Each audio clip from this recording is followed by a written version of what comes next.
Well, hello Python friends. In this video, we're going to open up with just a review of some of the basics of object-oriented programming. Now, this is the very basics of setting up a class, defining attributes, creating a simple method or a couple of methods, and creating instances of the class objects, and then running different methods. So let's jump right in. This particular video, we're going to create a class to represent a car or a model type of car. Now, classes in object-oriented programming are used to represent real objects or objects that revolve around data, or even abstract objects and different ideas and stuff. But anything that you can pretty much think of or that exists in the world, you can represent in an object. Now, we've been using objects all along, and those objects have methods. So like one object that we use commonly are lists, and you're probably pretty familiar with the fact that those lists have methods. All right, let's get started here. And again, this is a very simple first example. So we're going to create a class that represents a car. So the first thing we do is we have to type in the class keyword, and our class is going to be called car, and here we're going to use title case, so the first letter of the word is capitalized.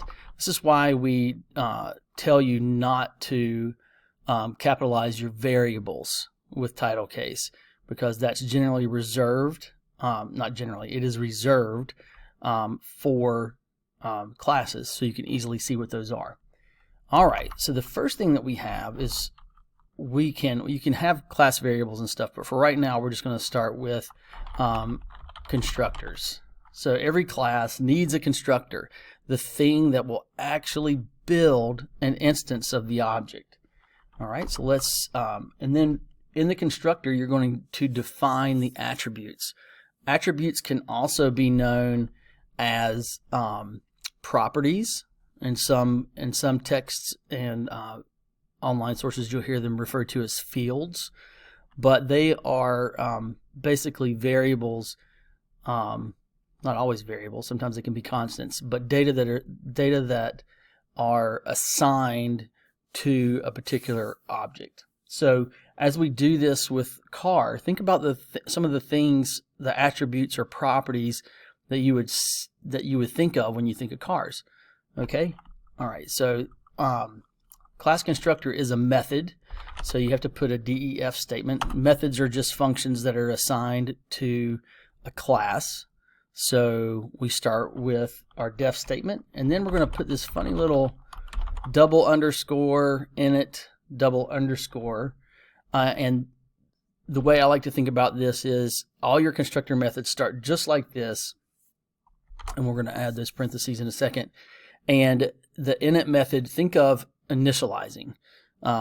This is a method that's going to help you initialize a new object or create a new object or construct a new object. But we refer to this entire method as a constructor.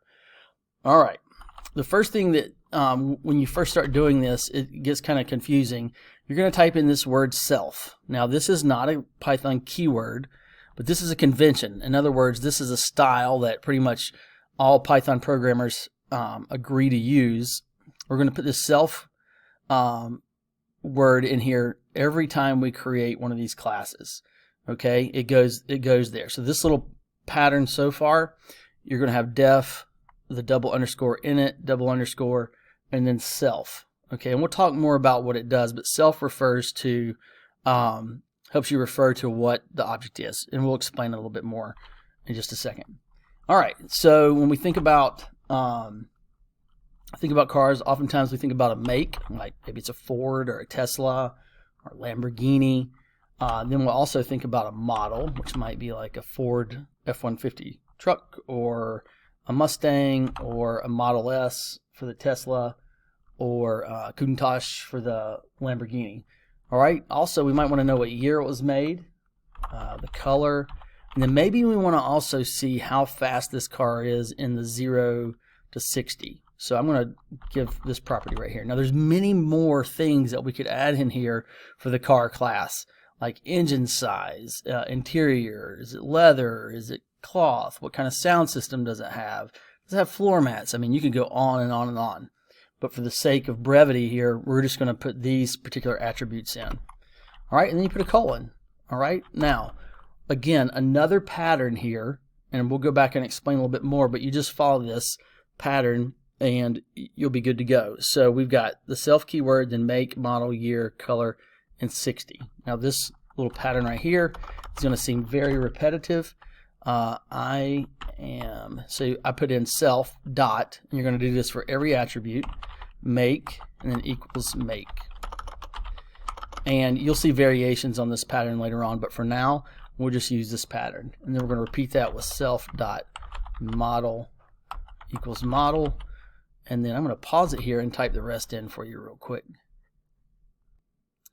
Okay, now you can see that I just followed the same pattern all the way down, this self.make, self.model, and again, we'll talk about this pattern a little bit more in just a little bit.